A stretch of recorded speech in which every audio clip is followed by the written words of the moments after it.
So this is my presentation, my final presentation for my persuasive speech. It is about the lack of motivation due to education. So firstly, I want to clarify that the lack of motivation due to education is not due to education itself, but due to how the education and how professors decide to share the information they have. So, for example, a lot of teachers they prefer to do lectures. They prefer to talk and talk and talk to the students, like, but not even in a conversation, just in a lecture, in which they only give a lot of information to the students. They teach them a lot of things that, of course, the brain cannot process at the same time. It's very difficult. And so the students, they what they do is that they take notes and they memorize it before the exam, and then they do the exam. They have a mediocre grade, and then they forget the information because it wasn't interiorized properly. It was just only memorized, and the brain, it works in a very particular way, in which when it thinks that certain information is not relevant anymore, it just erases it from its memory, because it has to make space for new information and more relevant information. So what happens is that students, they feel that they're not teaching, that they're not learning what they should, that they're wasting their time, their money. So what they do is that they end up quitting college or school, which is not only a big problem for the society, but also for the economy, because the unemployment rates will increase a lot. So I made an study in university in Columbia College Chicago, and the study showed that 85% of students prefer to learn through hands-on experiences instead of learning through theoretical just knowledge. Um, and so this shows how the students prefer to learn, but it is very interesting that there are many students, like many studies that like this, that show that the most efficient way to learn is through hands-on experience. But the schools, they don't care, and they just only start making doing classes with theoretical knowledge and lectures and all of that. So yeah, so I looked up in a website that shows which are the most beneficial learning skills that we should have, and the website is called Web Savvy Learning. And what it says is that we need to have at least four of the most important learning skills, that are first creativity, problem solving, critical thinking, and collaboration. So this means that these are the most efficient ways to learn something and to interiorize knowledge. So, and the most, of course, the most general ones.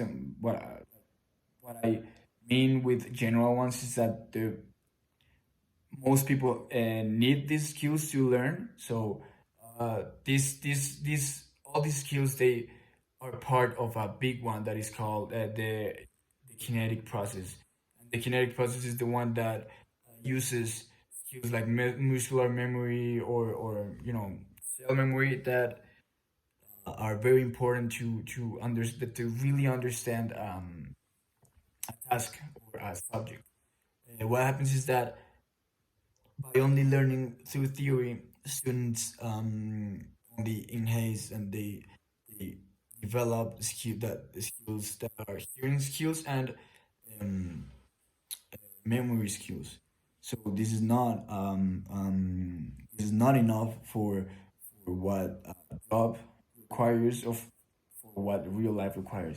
So yeah, this is why in job interviews, the most important thing that you should show to your boss, to your future, your possible boss, is the experience you have with the topic you are applying for the job you're applying for. Sorry.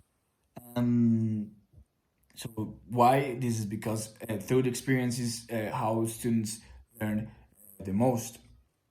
Um, So what happened is that um, many students they just only memorize things, and it is not enough. You know, the theory that they have in their memory is not enough to overcome situations that um, will appear in future jobs, future life situations. Um, so if you want to solve something, if you want to have a good conversation with, um, I don't know, a coworker or with your boss, or if you want to have a good critical thinking, those skills are not going to appear by themselves. They're going to you need to work on them in the same way that you learn something, you know, by practicing and practicing and practicing. So it is a very very important part of the education that cannot be forgotten about. Um, so what happens with you is only that it's just theory and is not enough. And it is very difficult for the theory to reach students and make them feel interest in a subject. So, as I said before, we should and the schools should implement hands-on experiences in the students' life. So it not only will um, make their grades better, but also it would help a lot people. It would um, solve a lot of social problems and economic problems, and so that I think it is something really important that we cannot just um, know, but we should apply it. So yeah, as the Greek said, to be you have to do. So what this means is that if you want to be something, for example, if you want to be I don't know, a musician, you have to do music. You cannot only know about music, you need to do music so you can uh, so you can really become um, what- whatever you want to be. So yeah, so in conclusion, the lack of motivation due to education is because of the only enhancing and working on um, certain learning skills that are not the most important ones and that are not enough, and that students feel that they are not learning enough and they are not um, finding what they were looking for by going to college or so we really need to so yeah, thank you.